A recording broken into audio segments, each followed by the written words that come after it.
Les prud'hommes, c'est une justice du travail. C'est une très belle justice. Il y a 200 000 personnes qui y vont à peu près chaque année dans des affaires pendantes, dont près de 80% pour des licenciements abusifs, illégaux, sans cause réelle et sérieuse. En fait, il devrait y avoir beaucoup plus de salariés qui y vont, parce qu'il y a 400 000, 500 000, 600 000 cas comme ça, mais les gens ne savent pas se défendre. Ils ne connaissent pas leurs droits, ils ne savent même pas ce qu'est le mot prud'homme, ils ont peur d'y aller, et même quand il s'agit de petites sommes, on ne m'a pas payé ma carte orange, on ne m'a pas payé mes heures sup, ils n'y vont pas, et donc en fait, cette justice n'atteint pas tous ses objectifs. Et pourtant, c'est encore trop pour les employeurs. Parce que Mme Parizeau, elle a dit, les prud'hommes, ça insécurise les employeurs. Alors vous savez pourquoi? C'est à cause de la lingère de Chamonix. C'est une histoire très célèbre. Il y avait une lingère dans le grand hôtel de Chamonix. Elle a travaillé de 15 ans à 65 ans comme lingère. Elle ne savait pas défendre ses droits.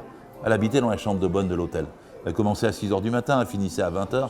Elle a travaillé pour le grand-père qui dirigeait l'hôtel, puis pour le père qui dirigeait l'hôtel, puis ensuite pour le fils, et le fils ingrat, quand elle a eu 65 ans, il lui a dit « dégage de la chambre de bonne ». Et il y avait quelqu'un qui l'a pris en considération localement, qui a instruit un dossier en faisant jouer ce qu'on appelle une prescription exceptionnelle trentenaire pour le dol qu'elle avait subi, c'est-à-dire sa vie d'esclavage. Et alors elle a obtenu 271 000 € pour réparer cette vie, elle n'avait pas pris ses congés, tout ça, etc. Et c'est là que Mme Parizeau dit « les prud'hommes, ça insécurise les employeurs ». Et alors ils ont inventé du coup qu'il fallait un barème avec un plafond, pour plus que ça arrive. Pour plus que... Alors ils ont d'abord diminué le temps, comme on dit, la prescription pour porter plainte. Avant c'était 5 ans par exemple pour des heures supplémentaires à payer. Ils ont ramené à 3 ans, puis à 2 ans. Et maintenant ils mettent un plafond pour que le patron voyou, qui a triché, qui a surexploité, qui n'a pas payé, eh ben, il ne soit quand même pas victime de sanctions trop fortes. Et ça, c'est ça qui est scandaleux. Alors Valls a d'abord dit c'est un barème impératif. Ah, ça ne se peut pas parce que le Conseil constitutionnel casse ça à chaque fois, c'est le juge qui doit trancher. Alors après, il a dit c'est un barème indicatif. Mais indicatif, c'est il a mis avec un plafond à 15 mois. Mais si vous êtes licencié à 54 ans pour 30 ans d'ancienneté et que c'est au tort du patron, qu'est-ce que vous allez faire entre vos 54 ans et vos annuités pour avoir votre retraite? Et c'est pour ça que les juges, parfois, ils mettaient des pénalités qui allaient jusqu'à 30 mois ou 35 mois. Par exemple, les journalistes, ils ont 1 mois d'indemnité par année d'ancienneté. S'ils ont travaillé 30 ans, ça fait déjà 30 mois.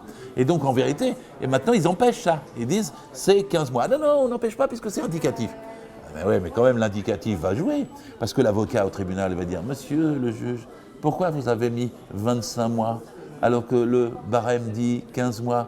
Vous pouvez justifier pourquoi vous avez 25, pas 24, pas 23, etc. Donc ça servira en fait à limiter. Et en plus, c'est choquant. Parce que vous savez, il y a encore 5 ans, 6 ans, je crois, Sarkozy avait exigé pour lutter contre la délinquance qu'il y ait des peines planchées. Pour pas que les juges soient indulgents avec les délinquants. Et là, le barème, c'est comme s'il y avait des peines plafonds, pour pas que les patrons soient trop sanctionnés quand ils sont délinquants. Et donc cette histoire met en jeu la question des prud'hommes et en fait les possibilités de recours quand on est licencié injustement. Et ça, c'est pas normal. Parce que quand on est licencié injustement, on le paie parfois de sa vie, on le paie parfois de toute sa famille, pour tout. Et donc il faut dissuader les employeurs de licencier et non pas faciliter le licenciement. D'ailleurs, à quoi ça sert de faciliter le licenciement? À faciliter le licenciement. Ça ne sert jamais à faire de l'emploi. Il faut au contraire contrôler les licenciements. C'est ma position. C'est-à-dire que moi, je connais une grande entreprise, une papeterie géniale qui était là, avec la plus belle rotative d'Europe, qui était à Docelles dans les Vosges, l'UPM. Et ben, cette entreprise-là, le financier finlandais l'a fermée. Si on avait dit on contrôle les licenciements, tu n'as pas le droit, c'est une opération boursière. Les salariés seraient encore en poste. Et le financier en question serait obligé de payer chaque mois les salaires des 171 salariés concernés.